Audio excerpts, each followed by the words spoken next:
내 동족 히브리 남자나 히브리 여자가 내게 팔렸다 하자. 만일 6해 동안 너를 섬겼거든 7째 해에 너는 그를 놓아 자유롭게 할 것이요. 종이 만일 너와 내 집을 사랑함으로 너와 동거하기를 좋게 여겨 내게 향하여 내가 주인을 떠나지 아니하겠노라 하거든 송곳을 가져다가 그의 귀를 문에 대고 뚫으라. 그리하면 그가 영구히 내 종이 되리라. 내 여종에게도 그같이 할지니라. 예수께서 제자들에게 이르시되 실족하게 하는 것이 없을 수는 없으나 그렇게 하게 하는 자에게는 화로다. 너희는 스스로 조심하라. 만일 내 형제가 죄를 범하거든 경고하고 회개하거든 용서하라. 사도들이 주께 여짜오되 우리에게 믿음을 더하소서 하니 주께서 이르시되 너희에게 겨자씨 하나일 만한 믿음이 있었더라면 이 뽕나무더러 뿌리가 뽑혀 바다에 심기어라 하였을 것이요 그것이 너희에게 순종하였으리라. 너희 중 누구에게 밭을 갈거나 양을 치거나 하는 종이 있어 밭에서 돌아오면 그더러 곧 와 앉아서 먹으라 말할 자가 있느냐? 도리어 그더러 내 먹을 것을 준비하고 띠를 띠고 내가 먹고 마시는 동안에 수종 들고 너는 그 후에 먹고 마시라 하지 않겠느냐? 명한 대로 하였다고 종에게 감사하겠느냐? 이와 같이 너희도 명령받은 것을 다 행한 후에 이르기를 우리는 무익한 종이라 우리가 하여야 할 일을 한 것뿐이라 할지니라.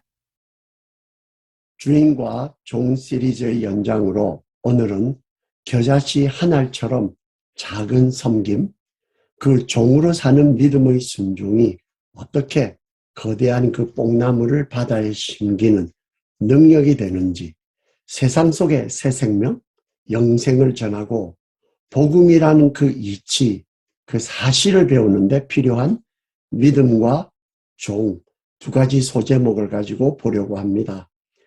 첫 번째, 믿음입니다. 어릴 때에 나는 구원열차 타고서 천국 가지요 라는 노래를 부른 것이 기억이 납니다. 이렇게 용서와 믿음은 열차 같은 구원에 탄 우리를 천국 목적지까지 잘 이르게 하는 양대 선로입니다.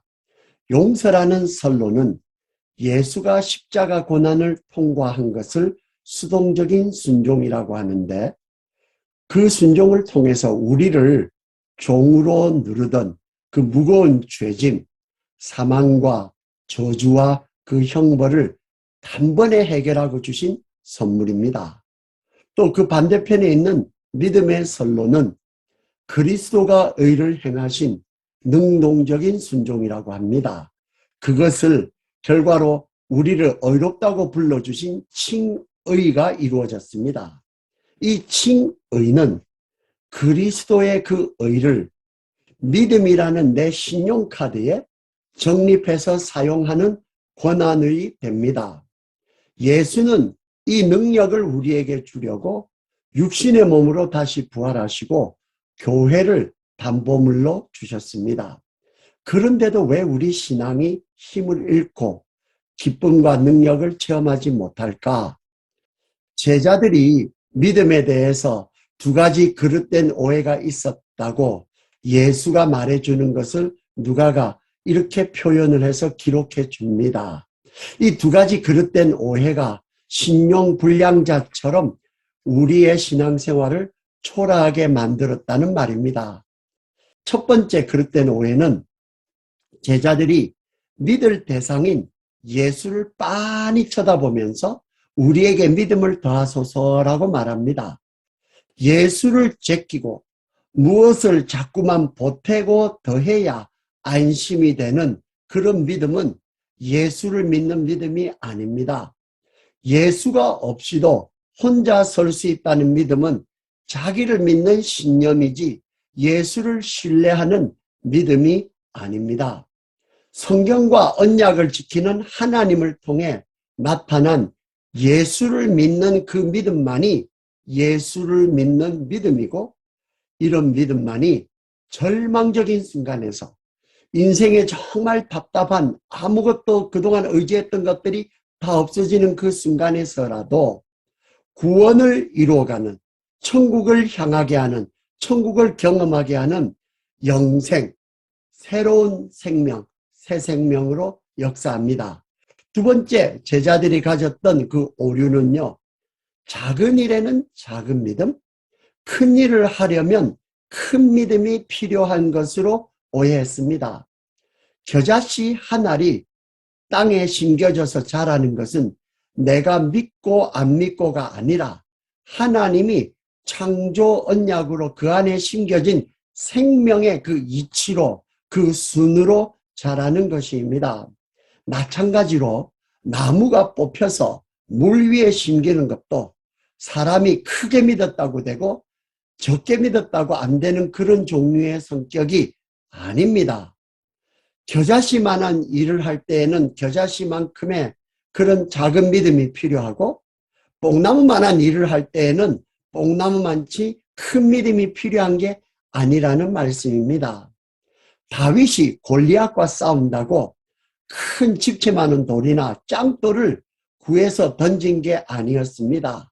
내나 양떼를 지킬 때에 썼던 그런 물매와 조약돌을 넣어서 던졌습니다. 또 동일하게 다윗이 가졌던 것은 나를 사자와 곰에서 지키셨던 하나님이 골리앗의 창칼 그 위협에서도 나를 지킨다는 변함없는 신뢰입니다. 그 어린아이 하나가 곰이랑 싸워서 이길 수가 있었겠습니까? 그거나 골리앗이나 어차피 내 힘으로는 안 된다는 것은 똑같다는 말입니다. 그러니 다윗이 경험했던 것은 내 힘으로는 안 되지만 하나님이 명령하시고 해야 될 일일 것 같으면은, 양떼를 지키는 일일 것 같으면은, 책임을 다해야 될 일일 것 같으면은 믿음으로 순종하고 나갈 때에 되었다는 이 체험이 있었기 때문에 돌을 들고 조약돌을 들고 골리앗 앞에 설 수 있었던 것입니다. 예수와 언약을 믿는 그런 산 믿음인지, 아니면은 예수와 언약과 상관없이 예수가 빠져버린 죽은 믿음인지, 믿음의 종류가 문제였고, 죽은 믿음은 크나 작으나 무기력한 결과는 똑같다는 말입니다. 예수가 이루신 이 새 언약을 믿음으로 달리는 구원역차는 쭉쭉 나가서 용서와 믿음의 선로를 따라 뻗어서 천국으로 내 인생을 향하게 하십니다. 두 번째, 이제 남은 질문은요. 그러면은 이런 생명으로 자라가는 겨자씨 믿음을 어떻게 우리가 가지는가 하는 것입니다. 쭉 뻗은 선로 사이가 있습니다. 근데 그 선로 사이를 나무가 마디 이렇게 해서 이어주지 않습니까? 마찬가지로 예수님과 하나님이 언약으로 주신 이 성경, 그리고 그 안에 주신 성경의 약속을 믿고 따르는 순종으로 믿음은 자라는데, 그러면은 어떻게 이 기차를 추진해서 앞으로 전진하게 하는 엔진과도 같은 역할을 하는 것, 이것이 무엇인가? 이것을 예수는 종과 주인이 서로 섬겨서 사랑으로 섬기는, 그래서 천국을 이루는 이런 관계, 이 종의 길이 바로 그 에너지의 출처라고, 그 엔진이라고 설명을 하여 줍니다. 첫 번째는요, 기억해야 될 것은 우리는 하나님 나라의 직원이 아니라 종입니다. 품꾼과 종은 일에 대해서 접근하는 자세와 기대치가 다릅니다. 종업원은 일 끝나고요, 퇴근해서 자기 집으로 가면 되지만 종과 주인은 같은 집으로 돌아갑니다. 주인이 직원에게 일과를 마친 후에 우리 집에 가서 가사를 도와라 라고 말하면은 월권입니다. 왜냐하면 일꾼은 급여를 약속받고 노동을 사지만 집에 딸린 종은 노동력은 물론이고 포함해서 종이라는 그 신분으로 된 그 사람을 산 것입니다. 이 두 가지가 판년이 다릅니다. 그런데 예수는 이렇게 대가를 바라지 않는 무익한 종이 되어야 할 것이니라, 그렇게 사는 길이, 이것이 믿음이 자라는 길이라고, 겨자씨 하늘 같은 믿음이라도 뽕나무를 이렇게 옮겨서 심을 수 있는 그런 큰 능력을 발휘하는 믿음이 자라가는 그런 길이라고 알려줍니다. 그렇다고 했어요. 우리 조금 더 정직하게 이야기해 보면은, 그래, 나는 이 집에서 무익한 종으로 사는 것이야. 나는 무익한 종이지. 이것을 목표로 삼고 산다고 한다는 것이, 과연 이렇게 잡았을 때 마음속같이 수긍이 되고 기뻐지고 감사가 되고 계속해서 종으로 살아가는 삶의 활력이 될까?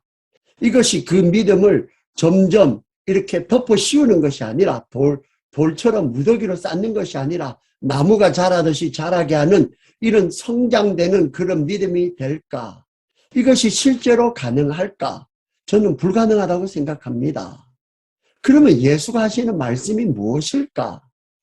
여기 대해서 사도 바울은 다른 성경에서 그리스도께서 우리를 자유롭게 하려고 자유를 주셨으니 그러므로 굳건하게 서서 다시는 종의 멍에를 매지 말라라고 말합니다. 근데 같은 장에, 같은 편지에 또 바울은 뭐라고 말하는가 하면은, 형제들아, 너희가 자유를 위하여 부르심을 입었으나 그러나 그 자유로 육체의 기회를 삼지 말고 오직 사랑으로 행동하라. 이러면 말이 좀 더 맞는 말 아닙니까? 그런데 바로 조금 전에 종으로 살지 말라고 했은 바울이 오직 사랑으로 서로 사랑하라 라고 이번에는 말하지 않고요. 서로 종노릇 하라 라고 말합니다. 언제는 종의 멍에를 매지 말라 하고, 같은 편지에서 사랑으로 서로 종로를 하라라고 하는 말씀은 얼핏 들으면은 모순처럼 느껴지지 않습니까? 그것은요, 우리가 그만큼 우리의 사고가 세상적인 주인과 종이라는 그 고정된 패턴에 고정되어 있다는 그 반증이라고 생각합니다. 사실은요, 우리는 이런 모순적인 삶처럼 보이는 이렇게 사랑으로 서로 종로를 하는 이 일을 아무렇지도 않게 매일 하고도 더하지 못해서 미안해하면서 살고 있지는 않은지요. 여러분, 종일 일하시고 저녁에 집에 가면은 밥 챙기고 밀렸던 빨래 돌리고 숙제 봐준다고 식구들이 감사해서 어쩔 줄 몰라 하던가요? 같이 거들면 고맙지만은요, 한번 그렇게 하면 또 생색은 또 얼마나 냅니까? 그런 알아줌이 없이도 우리가 마땅히 할 일로 여겨서 일당도 받지 않고 보너스도 받지 않고 평생을 수고합니다. 돈으로 환산하면은 얼마나 받아야 이 일을 제대로 할 수가 있을까요? 사실 돈으로 환산하면은 이게 계산이 되겠습니까? 그런데도 왜 그렇게 종처럼 살지요? 식구니까요. 사랑하는 식구니까요. 하나님이 언약으로 맺어주신, 말하자면은 그런 관계이기 때문에 알든지 모르든지 간에 자기도 모르게 그렇게 하는 거지 않습니까? 어찌 보면은 가족이라는 것은 일방적으로 헌신하며 평생 종살이하는 관계가 아닌지요. 가정이 해체된다 그럽니다. 가족이 무너진다 그럽니다. 결혼이 필요 없다 그럽니다. 이렇게 하는 그 배경에는 사실은 이런 그런 구조에서 하나님의 언약과 그 사랑에서 떨어진 그런 어떤 그 도덕이나 윤리나 관행이나 편리로 했던 것과는 한계에 부딪혔기 때문에 이런 현상이 일어나는 것입니다. 여러분, 가사에 출퇴근이 있습니까? 그런데도 우리가 합니다. 부모가 자기 아이 돌보는 것은 좋은 일이고 권장할 일이지만은 그렇다고 누구에게 인정받기 위해서 표창장 받으려고 하는 일은 아니지 않습니까? 그냥 하는 거지요. 그냥 부모니까, 자식이니까, 남편이니까, 아내니까, 형제니까, 그냥 그렇게 가족이니까 그렇게 하는 거지요. 그런데요, 주님 또한 이런 가족관계뿐만 아니라 이 원조가 하나님의 그 삼위일체에서 주신 것이기 때문에 그런 주인과 종이라는 고정관념에 묶여있지 않았던 것 같습니다. 주님께서 또 다른 성경에는요, 너희는 마치 그 주인이 혼인집에서 돌아와 문을 두드리면 곧 열어주려고 기다리는 사람과 같이 되라. 주인이 와서 깨어있는 것을 보면 그 종들은 복이 있으리로다. 내가 진실로 너희에게 이르노니. 여기서 주인이 하는 대우가 나옵니다. 예수님이 하는 말이에요. 예수님이 그렇게 대우하겠다는 말이에요. 주인이 띠를 띠고 종처럼요. 그 종들을 자리에 앉히고 나와 수종 들리라. 이게 지금 청지기 비유의 반대적인 그런 비유에서 주시는 주님의 그 비유입니다. 서로 먼저 필요를 쫓아서 누가 주인이고 누가 종이고 이걸 따지는 것이 아니라 그렇게 해주는 그 마음이 고마워서 정말로 섬기는 사랑으로 운영되는 세계, 이런 세계를 천국이라고 그럽니다. 이런 믿음이 바로 천국을 세우는, 천국을 이루는, 천국을 믿는 믿음이 자라는 믿음입니다. 이것을 오늘 본문에서 읽었던 신명기 15장 12절에서는요. 빚에 몰렸던 고용인이 종에서 풀려나는 안식년입니다. 6년 종살이하고 7년째 되면 무조건 풀어줍니다. 그런데 이 종이 그 품꾼으로 살았던 사람입니다. 주인 집을 너무나 사랑한 나머지 나는 계속 종으로 남겠다고 선언합니다. 그러면 두 가지를 하라고 그럽니다. 첫 번째는 문설주에다가 그의 귀를 갖다 대고 피를 내서 구멍을 뚫으라 그럽니다. 무엇을 말씀해 주고 있습니까? 처음 출애굽할 때 시작했던 6월절 어린 양의 피가 먼저 발라진 그 집 문설주에 자신의 피를 겹치라라고 합니다. 왜 나는 종살이를 자처할까요?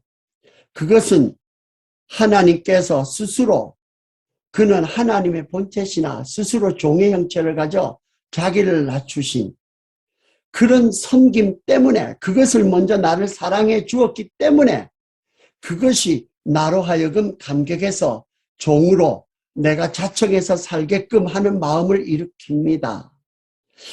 하나님의 가족, 그 사랑의 세계 외에는 다른 세계는 꿈도 꿀 수 없다는, 나는 하나님 전에 문지기로 사는 것이 저 큰 대궐에 그 궁궐에서 사는 것보다 훨씬 낫다는 다윗의 고백이 이런 배경하에 있습니다. 내 이웃 사랑하기를 내 자신같이 하라는 명령의 그 전제는요. 그런 모든 십계명의 그 전제는 어떻게 그것을 할 수 있는가? 나의 윤리와 도덕과 노력으로, 극기로, 노력해서 결심으로, 각오로 한계가 있습니다. 되지가 않습니다.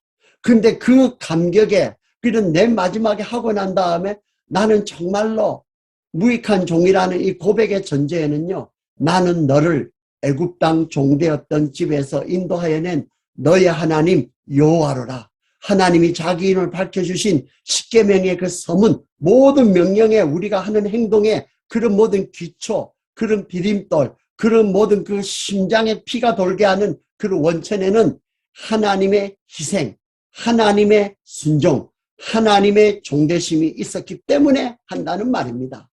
내가 무익한 종이라는 이런 고백은 내가 아무리 무엇을 더한들 하나님이 아들 되어 예수 되어 오신 순환과 그 부활의 그 은혜, 그런 소극적인 순종과 수동적인 순종과 적극적인 능동적인 순종, 이런 부활의 은혜는 갚을 길이 없다는 간증입니다.